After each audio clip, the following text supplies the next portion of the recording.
Next is Mr. Jack Dale, who is Superintendent of Fairfax County Public Schools. Previously, he served as Superintendent for Frederick County, Maryland Public Schools, where in his 4th year he was named Maryland Superintendent of the Year. He has been a teacher of mathematics, assistant principal, director of instruction, and associate superintendent. Welcome.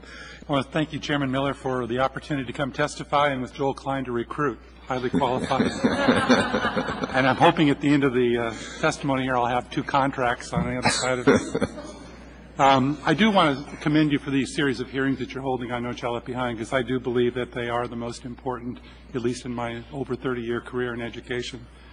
Recruitment and retention of the brightest minds in our nation to become teachers, who are our next generation of leaders and scientists and educators and entrepreneurs, is our greatest challenge in the context of strengthening our democracy, growing our nation, and being an able competitor in the global economy. And truly, the Little Red Schoolhouse and those who teach must be our national priority.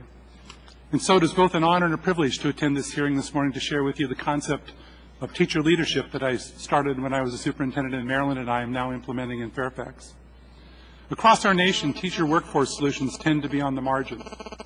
We pay additional stipends, we pay additional per diem rates of pay, workshop rates of pay, curriculum rates of pay, and the list goes on. And when I was negotiating in the state of Washington and labor contracts, I did some of those, so I know that they're there. But we work on the margin simply because we have not created a compelling vision of a compensation system built on teachers as the leaders in our schools. Even the No Child Left Behind approach on teacher quality takes a narrow view by focusing almost exclusively on credentials and other paper qualifications and not on the art and success of teaching. Our systems will never change unless we create a focused effort to do so. So I believe we must stop working on the edges of this issue and restructure the teacher and work compensation system that's part of our nation. Today I wish to share the new system we are creating in Fairfax County. At the core of our redesign, we recognize that many adults, not just single career people, but many adults aspire to have multiple careers inside and outside of education, and maybe even some of the members of the committee, as I hear. We recognize that people enter the profession to work with kids. Typically, teachers do not aspire to become administrators, yet they want to have a voice in the decisions that impact their classrooms, their working conditions, and the education of today's youth. We expect teachers to teach, perform leadership functions, participate in school improvement decisions, participate in grade level and content area analysis of successful practices, coach, mentor, monitor progress, involve parents in the classroom and school activities. The list of these expectations and pressures and demands is lengthy and are all issued under the same belief and passion of leaving no child behind. Within the redesigned work compensation system in the future, we must recognize, I think, 5 realities. First is teaching is a full-time job. It's a full-time profession. It can no longer be viewed under the hourly employment paradigm of so many hours per day or even so many days per year. It's full-time. Teachers no longer just teach. They perform a multitude of duties beyond their interaction with kids in the classroom. There are also multiple careers within the teaching profession, none of which require the title of administrator or principal. Educators must be competitively compensated, not some teachers, but all teachers. We must look within the school system's current resources to make most of these changes, and that's a challenge. And only additional resources, I think, can come about through creative innovations and potentially through congressional or state legislative action. We must recognize the importance of teachers as key leaders and decision makers in their schools.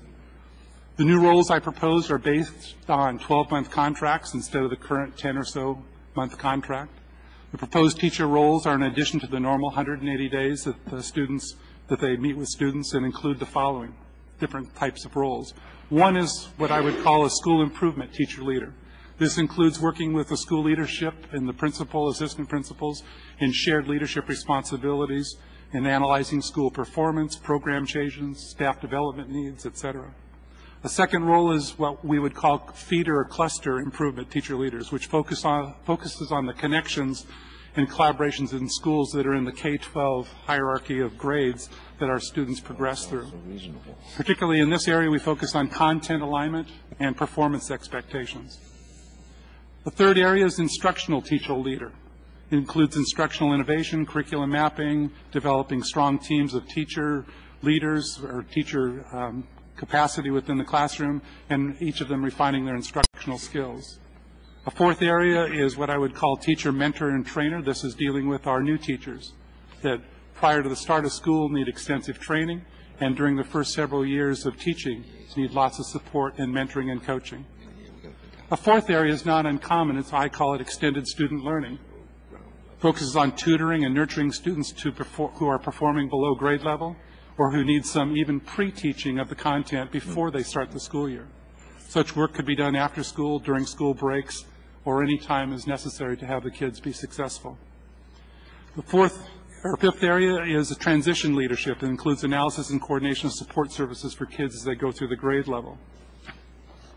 We currently devote a great deal of money to these functions, but really on a piecemeal basis. And rarely do we strategically group them in a manner, as I've described, to comprehensively compensate teachers.